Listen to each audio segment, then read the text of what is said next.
What if one of the biggest stories in human history has been hidden in plain sight? What if Africa didn't simply influence Asia? What if Africa helped build it? For centuries, history books have treated Africa and Asia as separate worlds, separate peoples, separate civilizations, separate destinies.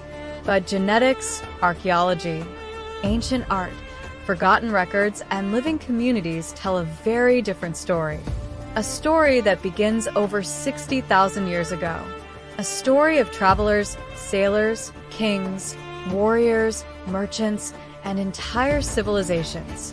From the deserts of Arabia, to the kingdoms of India, to the earliest cultures of China, to the islands of Southeast Asia, the fingerprints of Africa appear again and again.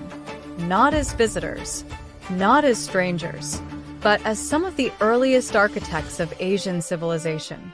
Tonight, we uncover a hidden chapter of human history, a chapter that changes how we see Africa, how we see Asia, and how we see ourselves. This is Black Asia. Every human story begins in Africa. Today, scientists overwhelmingly agree that anatomically modern humans originated in Africa before spreading across the globe. Around 60,000 to 70,000 years ago, groups of humans left East Africa. Their route likely passed through the Horn of Africa and crossed into the Arabian Peninsula. At the time, sea levels were lower. The crossing was shorter. What awaited them was an entirely new world. These migrants carried more than tools.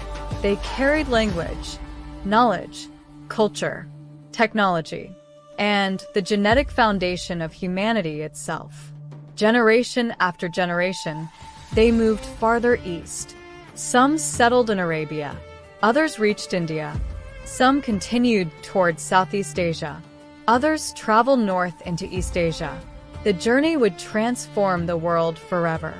Every civilization that later emerged across Asia was built upon populations descended from these early pioneers. The story of Asia does not begin separate from Africa.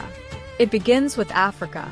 Thousands of years later, some of the world's earliest urban societies appeared in South Asia. Among them were the Dravidian-speaking peoples. The origins of the ancient Dravidians remain heavily debated by historians. But many researchers have noted similarities between ancient African and Dravidian cultural patterns, artistic styles, and physical representations found in early art. While debates continue, one thing is certain. The relationship between Africa and India stretches back thousands of years. Trade connected both regions long before modern nations existed. African merchants crossed the Indian Ocean. Indian merchants sailed west. Ideas moved, goods moved, people moved. Among the most remarkable examples are the Siddhis.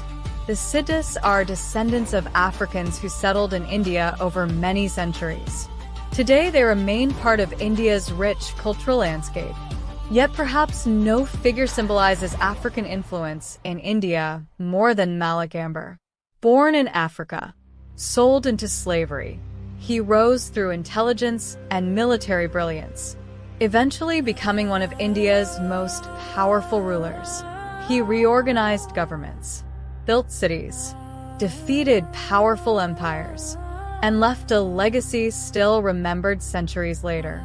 Africa's presence in India was not temporary. It became part of India's history itself.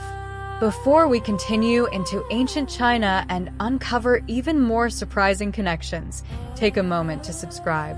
If you're enjoying these forgotten chapters of world history, hit the like button, share this video with someone who loves history, and turn on notifications so you never miss future documentaries. Now, let's continue deeper into the mystery. Modern China is often imagined as culturally uniform throughout history. Reality is far more complex. Ancient China was home to countless tribes, kingdoms, and peoples.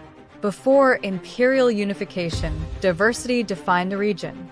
Some researchers point to ancient tribal groups whose origins remain debated.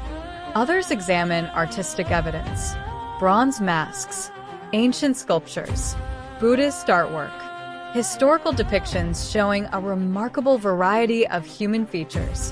While such evidence does not prove direct African ancestry, it reminds us that ancient Asia was far more interconnected than many assume. Trade routes stretched thousands of miles.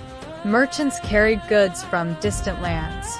Ideas traveled with them. People did too. The story of China is not one of isolation. It is one of connection. And among those connections were links reaching all the way back to Africa. To understand Black Asia, we must travel west again, to Persia, one of history's greatest civilizations. For thousands of years, Persian ports connected Africa, Arabia, India, and Asia. The Persian Gulf became a crossroads of humanity.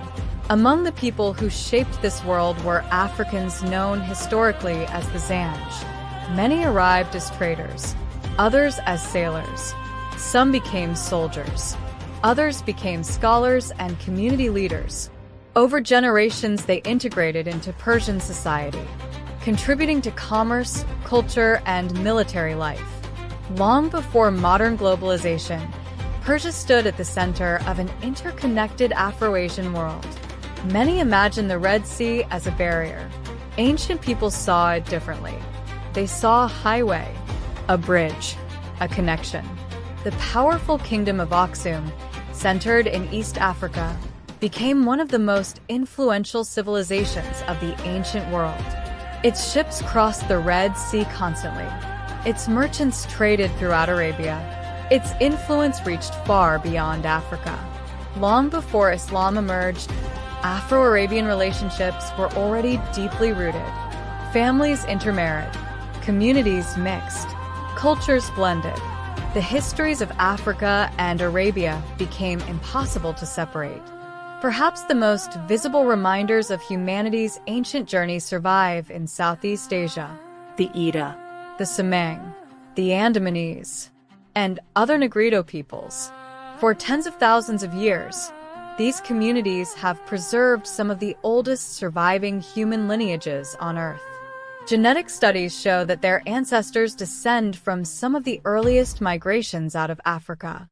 Their survival offers a living connection to humanity's distant past. They are not relics. They are living communities.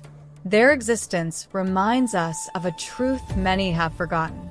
The first Asians were descendants of people who came from Africa. Piece by piece, the puzzle comes together.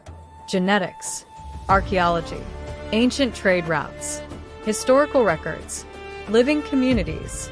None of these stand alone. Together, they reveal a powerful reality. Africa was never isolated from Asia. The continents shaped each other, influenced each other, built history together. The story of Black Asia is not about replacing one history with another.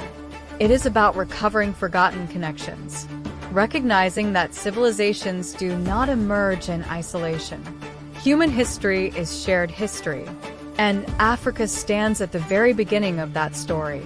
The evidence points toward a remarkable conclusion. Africa was not merely connected to Asia. Africa helped shape the human foundations from which Asia emerged. From the first migrations out of Africa, to ancient trade networks, to living communities that preserve humanity's oldest lineages, the story continues to unfold. And perhaps the greatest lesson is this: human history is bigger than borders, bigger than race, bigger than modern nations. Our story began together, and understanding that shared past may help us better understand our shared future. If you enjoyed this documentary, subscribe, like, share this video, and turn on notifications for more forgotten histories from around the world. And don't miss our next documentary. You may never look at history the same way again.